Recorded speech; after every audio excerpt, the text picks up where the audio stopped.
नमस्कार दोस्तों, Lalit study 105 YouTube channel पर आपका स्वागत है। UP triple S C exam सहायक बोरिंग टेक्नीशियन के लिए भाग 3 दोस्तों, उत्तर प्रदेश सामान्य जानकारी के 20 प्रश्न और साथ में दोस्तों कंप्यूटर के 15 प्रश्न इसी क्लास में आपको देखने को मिलने वाले हैं। टोटल 35 क्वेश्चन है।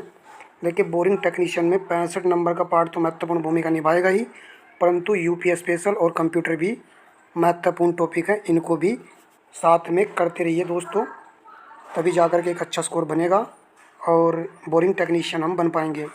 चलिए क्लास को आरंभ करते हैं। क्वेश्चन काफ़ी अच्छे लेवल के हैं। राज्य में व्यवसाय स्थापित करने के उद्देश्य से उद्योग बंधु उत्तर प्रदेश सरकार का IS/ISO 9001 अनुपात 2008 प्रमाणित रिक्त स्थान फिल करना है स्तरीय निकाय है और यह सभी औद्योगिक अनुमोदनों को समाहित करता है। इसका आंसर होगा ऑप्शन सी 3। क्या आंसर रहेगा? 3। नेक्स्ट, उत्तर प्रदेश में भारतीय वाणिज्यिक एवं उद्योग मंडल एसोचैम यूपी की स्थापना किस वर्ष की गई थी? महत्वपूर्ण है। राइट रहेगा ऑप्शन बी 1994 में की गई थी। ऐसे प्रश्न एग्जाम में आपको देखने को मिलने वाले हैं। नेक्स्ट, उत्तर प्रदेश सरकार की एक जिला एक उत्पाद योजना का लक्ष्य उत्तर प्रदेश में किसको प्रोत्साहित करना है? कृषि नवाचार को, डिजिटल वैलेट को, स्वदेशी विशेष उत्पाद, कंप्यूटर ज्ञान।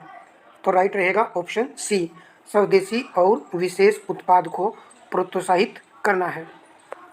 वन डिस्ट्रिक्ट वन प्रोडक्ट योजना ये प्रारंभ हुई थी 24 जनवरी 2018 को। ठीक है। नेक्स्ट प्रश्न, उत्तर प्रदेश में लगने वाला कंपिले मेला किस धर्म से संबंधित है? राइट विकल्प होगा ऑप्शन डी, जैन धर्म से संबंधित है। और ये कहाँ पर लगता है कंपिले मेला? फर्रुखाबाद में। ये भी एक अच्छा पॉइंट है। नेक्स्ट, उत्तर प्रदेश में किसके प्रचार हेतु कन्या सुमंगला योजना की शुरुआत की गई थी? कन्या सुमंगला योजना की शुरुआत 2019 में की गई थी। तो आप जानते होंगे, 4 ऑप्शन को पढ़िए और आंसर टिक करने का प्रयास कीजिएगा। राइट होगा ऑप्शन डी, लड़कियों के स्वास्थ्य एवं शैक्षणिक मानक। ये इसका राइट विकल्प है।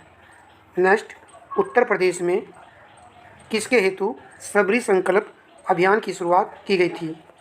गरीबी दूर करने, कुपोषण दूर करने, बेरोजगारी दूर करने, निरक्षरता दूर करने। तो ये योजना संबंधित थी कुपोषण दूर करने से। सबरी संकल्प योजना जो कि उत्तर प्रदेश की एक योजना है। राइट होगा ऑप्शन बी। नेक्स्ट, किशोरी बालिका योजना वर्ष में दिनों के लिए विद्यालय में उपस्थित न होने पर लड़कियों को संतुलित आहार प्रदान करने की पेशकश करती है। 125 दिन, 150 दिन, 275 दिन, 300 दिन। यदि आपने डी चुना है तो सही है, 300 दिन। नेक्स्ट, प्रधानमंत्री किसान सम्मान निधि योजना PM किसान के तहत छोटे एवं सीमांत किसानों को प्रति वर्ष कितने रुपए दिए जाते हैं?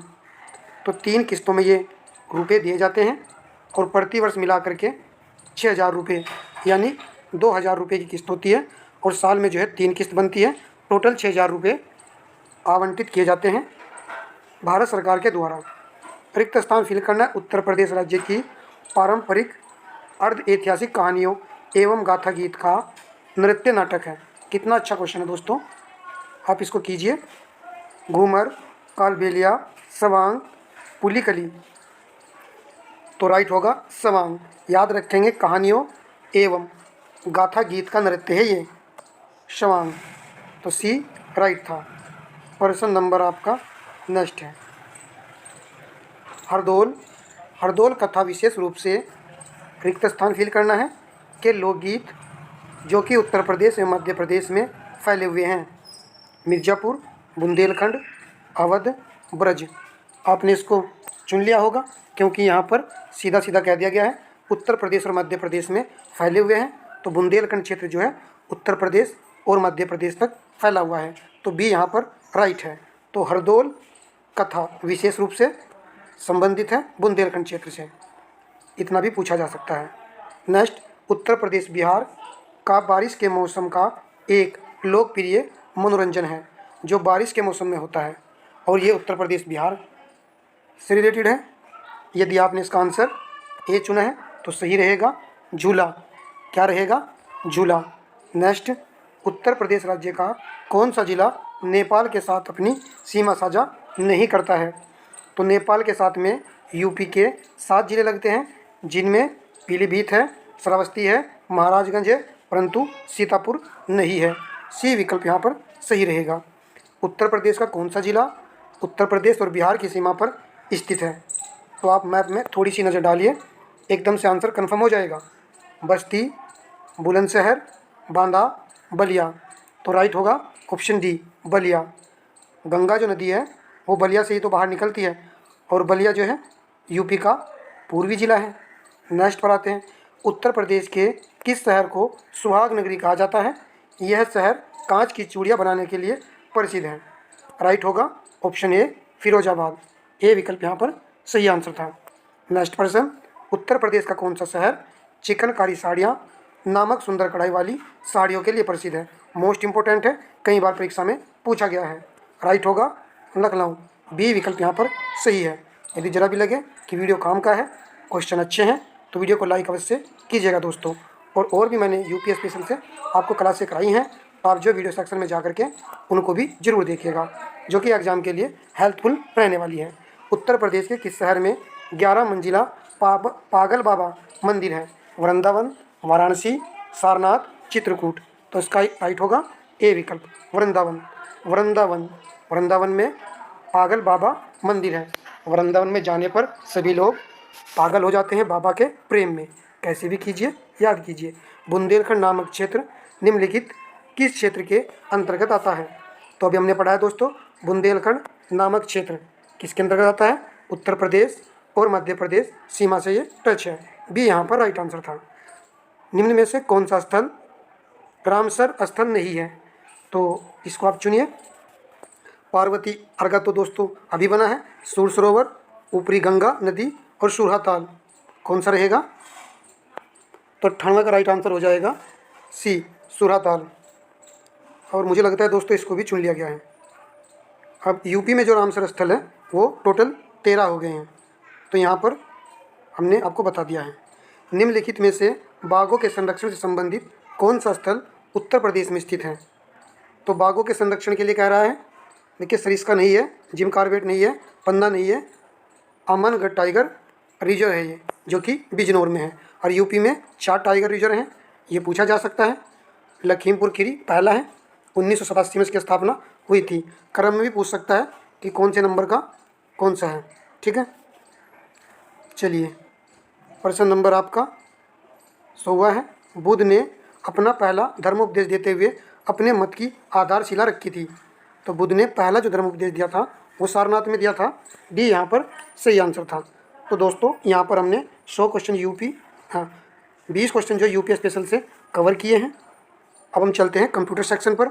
एक ही वीडियो में दोस्तों मैं दोनों चीज़ करा रहा हूँ ताकि क्लियर हो सके और इधर उधर ना भटकना पड़े।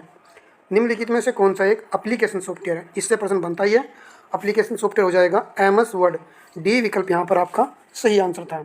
प्रश्न नंबर आपका नेक्स्ट है। जब आप MS वर्ड के नए संस्करणों जैसे कि MS वर्ड जैसे वर्ड 2016 में एक नई फाइल खोलते हैं तो डिफ़ॉल्ट पेज मार्जिन किसके रूप में सेट होता है? तो ये होता है नॉर्मल। डी यहाँ पर सही आंसर था। नेक्स्ट, MS एक्सेल में वर्कशीट के एकदम दाएं स्थान पर निम्नलिखित में से क्या दिखाई देगा? तो याद रखना है वर्टिकल स्क्रॉल बार। बी यहाँ पर सही आंसर है। MS एक्सेल की बात कर रहा है दोस्तों, एकदम दाएं कोने पर वर्टिकल स्क्रॉल बार दिखाई देगा। नेक्स्ट, सेल B4 में एक फॉर्मूला ये इक्वल है $D $3 प्लस $C $5 दिया गया है। यदि सेल B4 को कॉपी करके F10 में पेस्ट किया जाता है तो सेल F10 में फॉर्मूला क्या होगा? आप यहाँ पर चारों विकल्प को देखिए। तो दोस्तों फॉर्मूले में कोई भी चेंजिंग नहीं होगी, कॉपी आपने किया है तो बी विकल्प यहाँ पर राइट रहेगा। ठीक है, ईजी था, ऐसे प्रश्न भी देखने को मिल सकते हैं। वैन का पूरा नाम क्या है? तो वेरी ईजी है, आपको कम से कम भी 5 से 6 प्रश्न ईजी फॉर्मेट में ही देखने को मिलने वाले हैं एग्जाम में।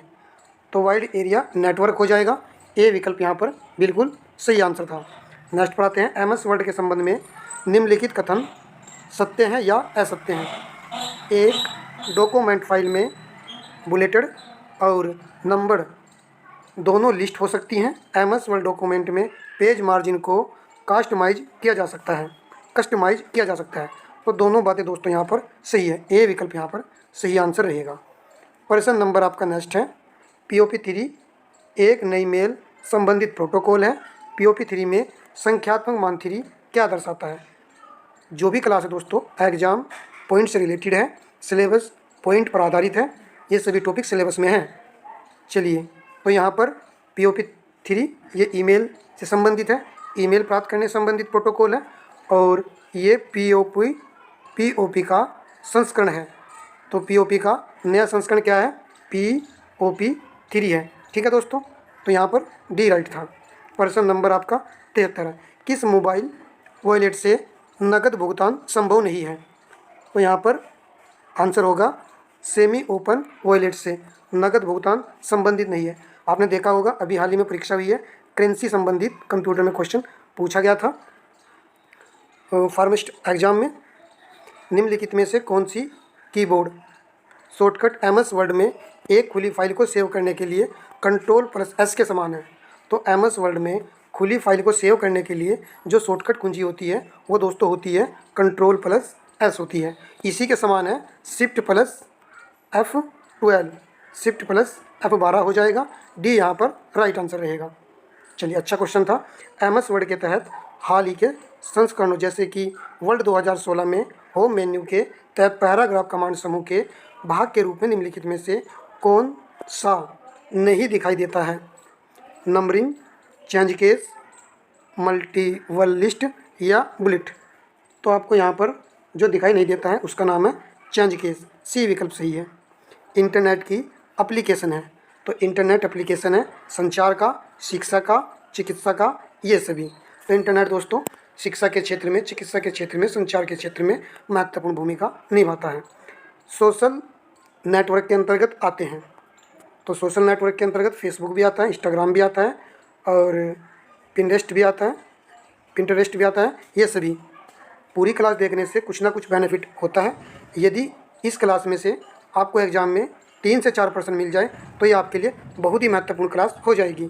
कुछ ही मिनटों में क्लास खत्म होने वाली है और आप देख रहे होंगे क्वेश्चन जो है कंप्यूटर में यहाँ पर कुछ ईजी भी देखने को मिल रहे हैं, जो कि एग्जाम के पॉइंट से ये सेट बिल्कुल सही बना हुआ है।